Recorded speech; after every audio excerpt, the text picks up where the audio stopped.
He spit on her apron, expecting silence. Instead, 50 Harleys roared, and every single biker in the diner slowly stood up.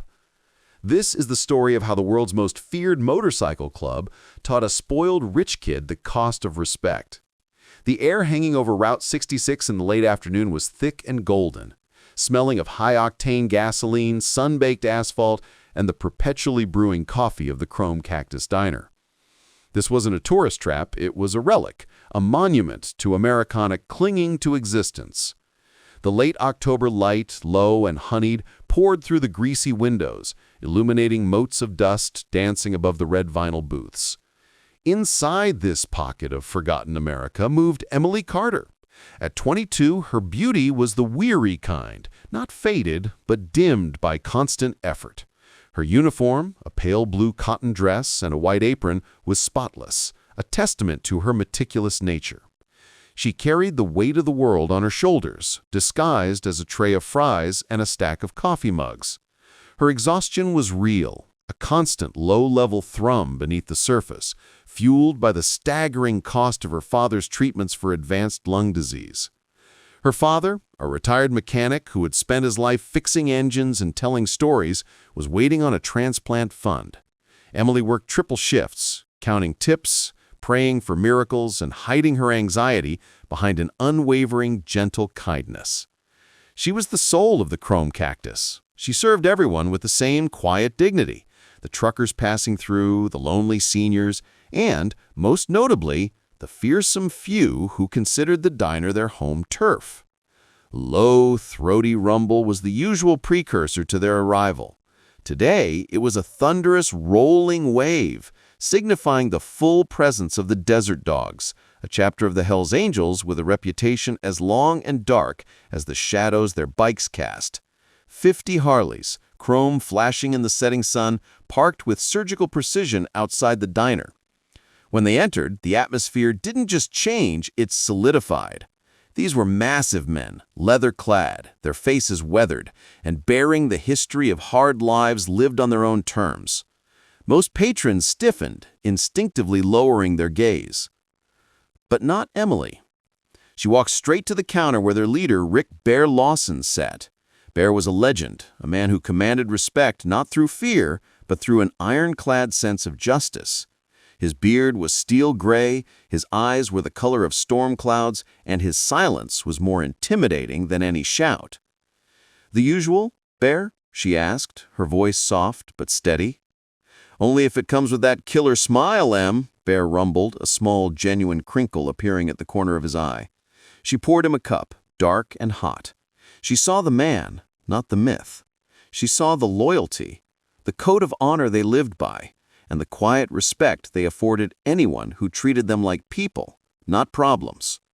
They were her best customers, always tipping heavily and fiercely protective of her. They were, in the way only chosen family can be, hers. It was exactly 4:30 p.m. when the convoy arrived, tearing the quiet afternoon to shreds. It wasn't the sound of powerful engines, it was the sharp, obnoxious screech of expensive, freshly waxed tires skidding to a halt. 3 black SUVs, gleaming with the privilege they represented, blocked the entire front entrance. Out stepped Tyler Hayes, 19 years old, the heir to Tech Hayes' fortune. A fortune so large it granted his every wish and excused his every sin. He was handsome in the shallow, vacant way only money can achieve, dressed in designer clothes that looked utterly ridiculous next to the dust and chrome of Route 66. With him were his entourage, 4 other college friends, giggling loudly, treating the diner like a petting zoo.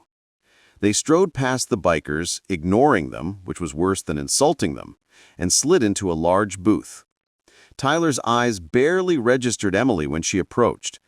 "You," he said, snapping his fingers, a sound that cut the calm atmosphere. "Get us 5 of your most authentic roadkill burgers and diet sodas, quickly."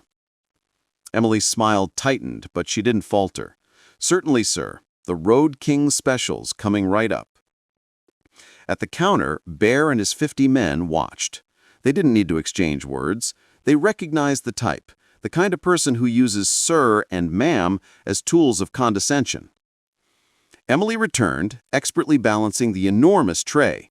She served the boys efficiently, placing Tyler's burger, piled high with chili and cheese, directly in front of him. Tyler stared at the plate, then looked up at Emily, his expression morphing into one of theatrical revulsion. "Is this a joke?" he drawled, pushing the plate away so hard it nearly slid off the table. His friend snickered. Emily, despite the bile rising in her throat, remained professional. "I apologize, sir. I can take it back and replace it immediately with something else." But Tyler wasn't interested in replacement. He was interested in power. He needed an audience. He leaned back in the booth, his eyes meeting Emily's tired gaze, and with a lazy, entitled smirk, he lifted his head and spit a mouthful of soda directly onto her pristine white apron. The air pressure in the diner seemed to drop to zero. The jukebox, mid-verse on a classic country ballad, stuttered and died. The only sound was the faint, wet splat of the spit hitting the cotton fabric. Emily froze. She didn't flinch, shout, or retreat. She just stood there, her hands clasped on the tray, her breath catching in a shallow, silent gasp. The stain bloomed dark and obscene on the white cloth, a violent punctuation mark on her day of endless labor. For Emily, it wasn't just the insult, it was the reminder of her powerlessness, the crushing reality that people like him saw her as nothing more than an object to be dismissed. She blinked once, slowly, forcing a faint, broken whisper past her lips. "I'm sorry, sir. I'll clean it." She didn't cry, she didn't break, but the dignity with which she accepted the profound humiliation is what truly enraged the men at the counter. Bear Lawson didn't move fast. He moved with the slow, inevitable momentum of a glacier. His heavy leather jacket creaked as he pushed his chair back. The scrape of the metal legs on the concrete floor sounded like a cannon shot in the cavernous silence. One by one, 50 massive men rose. There was no rage in their faces, only a quiet, absolute certainty. The floor of the Chrome Cactus thrummed under the weight of their boots as they formed a crescent around the table. Tyler Hayes, whose confident smirk evaporated, the air turned icy. He looked up, his privilege bubble finally popping, as he saw not just one man, but 50, all towering over him, their faces impassive, but their intent chillingly clear.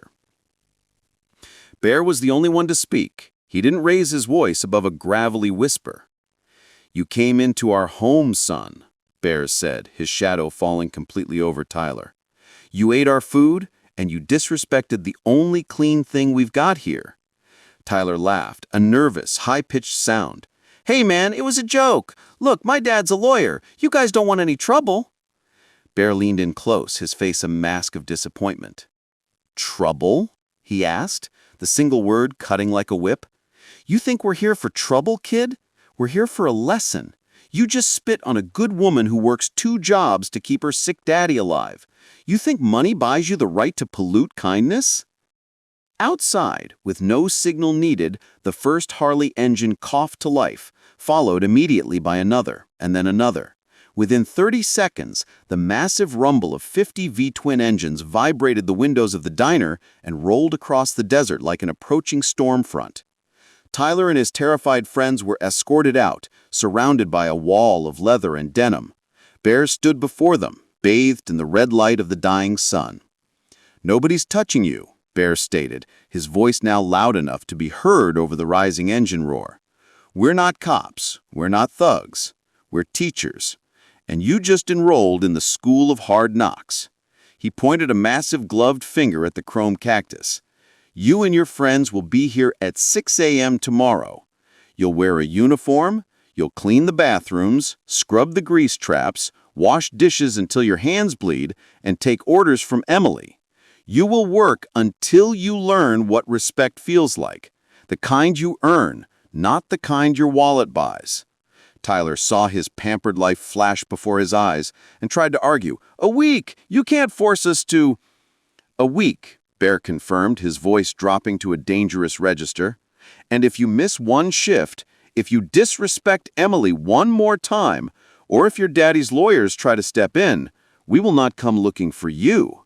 We will go looking for your fancy black SUVs, and we will turn them into scrap metal. Understand? Tyler swallowed, the fear finally replacing the arrogance. I understand. Good. Now get in your cars and drive. We'll see you at dawn. And just like that, the lesson began. The first day was a disaster. Tyler and his friends arrived in the same designer clothes, glaring, sullen, and incompetent. They were handed aprons and rags by Emily, who treated them with the same detached professionalism she always showed. Tyler tried to clean a booth and ended up smearing grease across the vinyl. His friend, Chad, tried to wash dishes and shattered 3 plates. The air was thick with their entitled complaining. "This is beneath me," Tyler snapped, tossing a mop into a bucket, splashing water everywhere. Emily, quietly sweeping the floor near him, stopped.